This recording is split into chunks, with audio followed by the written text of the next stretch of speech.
Proposition 101. There is a basic building block that is the foundation of all other building blocks, and understanding the mechanics of what that is and how it works can help unlock the true basic force that governs all other forces. A way to unite all forces under one physical law by understanding the basic building block of existence. Proposition 102. The basic building block that makes up all mass is tiny waves of energy. Waves of energy that become particles when the macro world determines a particle is needed. Waves of energy constantly being deviated from their path due to random subquantum interactions. The wave is the basic building block of all existence. Wave mechanics underlie all other physical sciences. Proposition 103.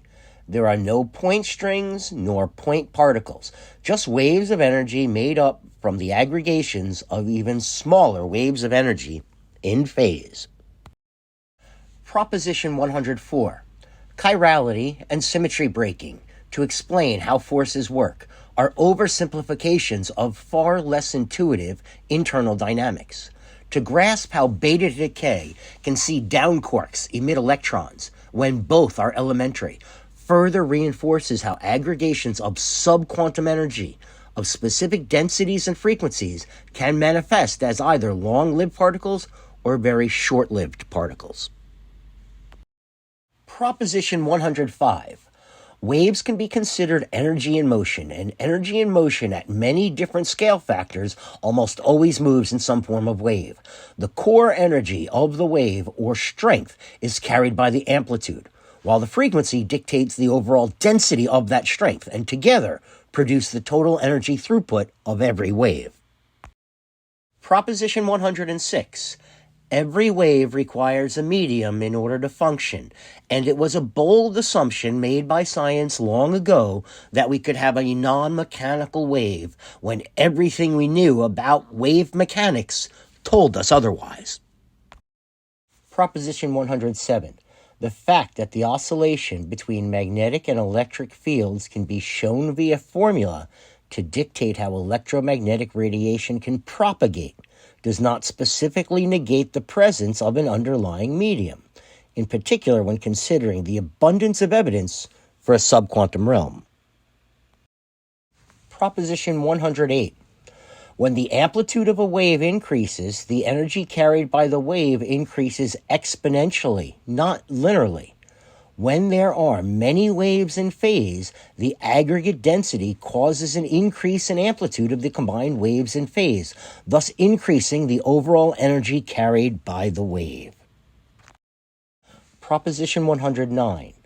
All mechanical waves, including electromagnetic radiation, that see an increase in amplitude directly correlates to a larger deviation from an equilibrium state of that medium. It is that deviation from an equilibrium state that allows a wave to carry energy through that medium. Proposition 110. The reason that every force has an equal and opposite reaction, and the reason why we can use the equivalence principle to understand the cause of gravity, is because every medium strives to be at its lowest energy state. Every medium is always working towards returning to its equilibrium state. That is what allows the wave to carry the energy in the first place. Proposition 111. The effort needed to move mass at our quantum scale factor through the subquantum medium is equal to the effects that the subquantum medium places upon our spacetime and its objects. Gravity is a subquantum interaction where the medium of spacetime is tugging back on the displacements caused by mass. Proposition 112. Every wave always attempts to move in all four dimensions. I will repeat that. Every wave always attempts to move in all four dimensions. Time is obvious, and it has no choice there. But all energy in motion is always trying to move through time across all three spatial dimensions. And where there is no medium in any dimension, a wave ceases to move. Proposition 113. Where there is any medium, each wave will strive to spread out in all three dimensions as it moves through time, and each medium presents a different level of resistance. On each successive wavelength that extends that wave 1 unit further, it reduces the amplitude of the wave by an amount dictated by the resistance met in that medium. Proposition 114. Throw a rock into a still pond and we see ripples across the top with slowly decreasing amplitudes. But there would also be a wave front felt underwater for some distance, just as sound waves spread through the air for some distance, until their amplitudes are too low to be heard. Light waves show that event to observers, but diminish in intensity over distance. Intensity and amplitude are directly proportional. Proposition 115. Because all energy moves in waves, the single force that drives all other forces is the attempt of every medium to return to its equilibrium or lowest energy state. That is why light always takes the shortest path and why the path of least action works so beautifully. This is an open challenge to the physicists and mathematicians of the world to help show how the four known forces can each be reduced down to a single law of nature. Proposition 116. One could say that entropy is the end goal of all mediums, attempting to reach their equilibrium states or lowest energy states. Positive and negative seek to be neutral, just as hot and cold seek to be warm, or dense and sparse try to both redistribute equally. The driving force behind all other forces is nature's attempt to return to its most natural state. Proposition 117. The grand unification of forces won't happen once we bring gravity into the fold and unite with quantum mechanics. But when someday every force is proven to be caused by the natural tendency of all mediums to return to their lowest energy states of equilibrium. Proposition 118. A particle in motion is a collection of subquantum waves in phase moving together until the macro world dictates a quantum particle is needed. Before that, like all waves, they try to move in three spatial dimensions. Thus, a wave, not a particle, goes through multiple slits and stays in motion until the macro world dictates a quantum event needs to take place. Proposition 119. Over the last century, our greatest minds discussed things like the EPR paradox and spooky action at a distance based on interpretations of the collapse of the wave function. There was one proposition made that I feel was prematurely dismissed. Science dismissed the idea of a three-dimensional wave of energy that can propagate through space-time but recoalesce at a point in space and time where and when a particle is needed. That dismissal may not have been warranted. Proposition 120.